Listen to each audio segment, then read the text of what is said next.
Alright, it's been a little bit, but I am back. And this time, I'm cooking American Wagyu inside skirt steak.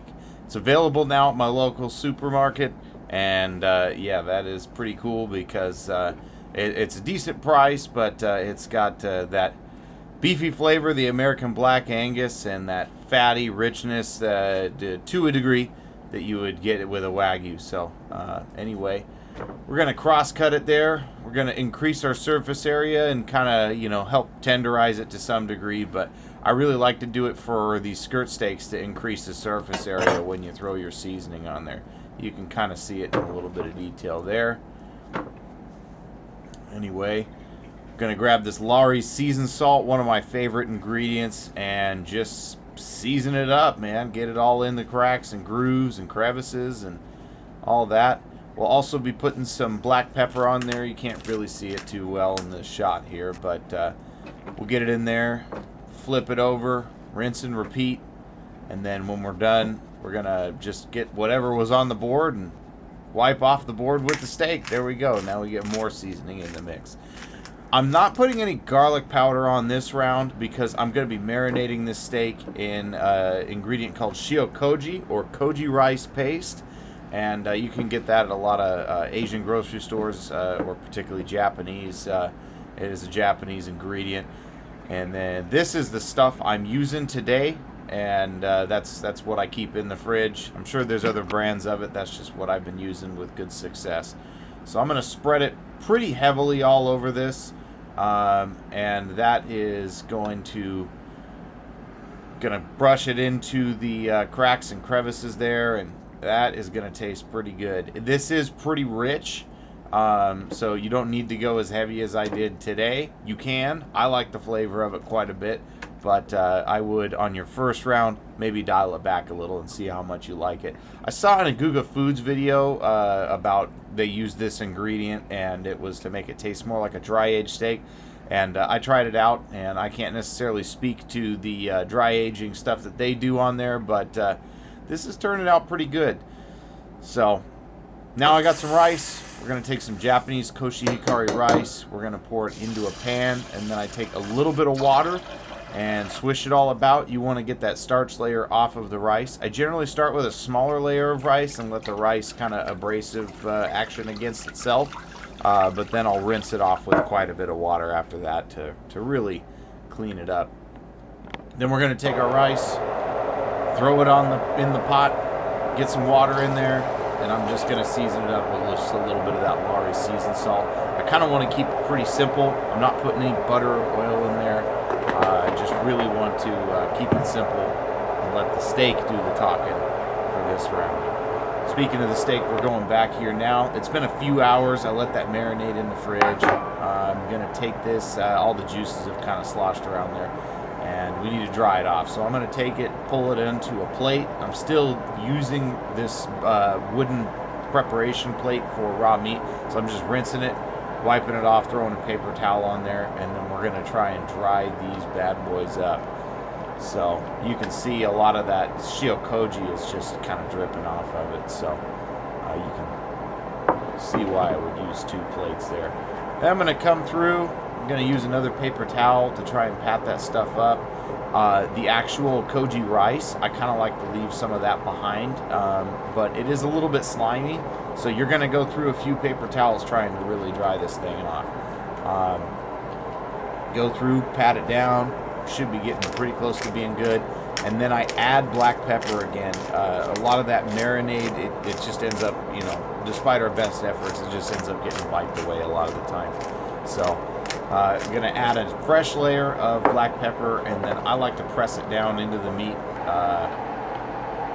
Makes it nice and crunchy. So here we go. We've got our griddle here. I like to get up to between 450 and 500 degrees. On an electric range, it's really nice, but you got to let it sit for quite some time and heat soak. I'm going to go through with some avocado oil here, and just kind of take my spatula and move it all about on the griddle, and you can see it smoking at the 500 degree smoke point on the avocado oil here. So now I take these steaks and throw them down there. You can hear that sizzle. I'm getting hungry already, I tell you what. And I'm going to let this crust develop a little bit more. I do like to flip them quite a bit, but I'm going to pat them down one more time. And I usually do like a minute or a little over on my first one. And then I'm going to flip it. And you can see how it's got a little bit of char on it already. Now, part of that is from the shiokoji. It's got sugar in it. And so you don't really want to overdo it because then you just get that burnt sugar taste. But now that I've got my sides, my initial crust formed, I lower the temperature a little bit and then just kind of flip them as often as I get to it. So 30 to 45 seconds, more like 30, but if I doze off, 45 seconds. And we're just going to keep flipping them. And obviously the power of editing is played in there, kind of shortened it up. Now, normally with a New York strip, ribeye, some sort of thick cut of steak, I'd do a medium rare. I subscribe to medium rare, but with these skirt steaks, I think you really got to go medium or even medium well. You don't want to overdo it. What I'm doing right here is I got this particular side of the crust isn't quite to my liking. And what I do, some people don't like this, but it's worked pretty well for me. I'll pour oil straight on it, flip it over, and just kind of spread it about. I don't really like to use a grill press with the skirt steak as much or anything like that, but you may be able to see it in the shot, but it helps get that crust just like developed on the side that it didn't develop as well on. So you can see we got a little bit more as far as getting the steaks in here, but of course you see that koji rice popping, and I like to leave, like I said, I like to leave a little bit of that behind. It adds a little bit of texture finish to your steak. There we go. We're going to flip it again here. Getting close to the end.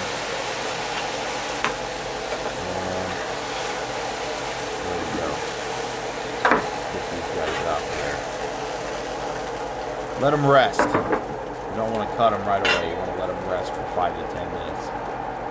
And so now I'm going to take my rice. And I like to get a dome-shaped bowl. You can get a bowl with any shape, really. But I think these little bowls that I have are the perfect shape for it. Fill them up about 3/4 of the way. And kind of compact it down into the bowl. And a little bit more there. But you compact it down in there. And then you just get your plate you're going to serve on and smack. Now you got a perfect shape. So you can see the cross section there of the skirt steak, and it is not burnt to a crisp on the inside. The juices are all over the board. You can't quite see it. I kind of messed up the lighting here, but I like to slice it fairly thin. I usually go about 1/4 inch or even a little bit less, and then just slice it all the way up. And there you go. That is how I like to serve it personally. And just make sure you're cutting the proper direction when you're cutting this, or else you're going to have the direction of the grain going. So just pay attention to your grain direction when you're cutting the skirt steak. So there it is, and I am going to take that and put it around the rice. And I'm going to spruce that rice up a little bit. I've got some togarashi, and I'm going to pour that across the top, and then I'm going to take some chives as well. That's just for presentation. It's going to be a real good one this time. Alright everybody, I got this plated up. This is my first video in quite some time, so sorry for the wait. It's been a busy year, but I got steak and rice for you. I also added in, I didn't add in as the last moment, I got some Japanese steak sauce. This is like a mushroom truffle sauce. I haven't had it with steak, but I figured might as well. So I added a little spot on my plate. Anyway, try a little bit of this right here. That's pretty damn good. Wow.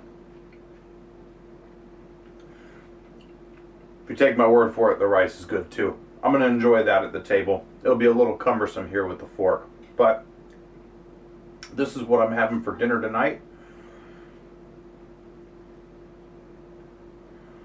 There's the plate right there.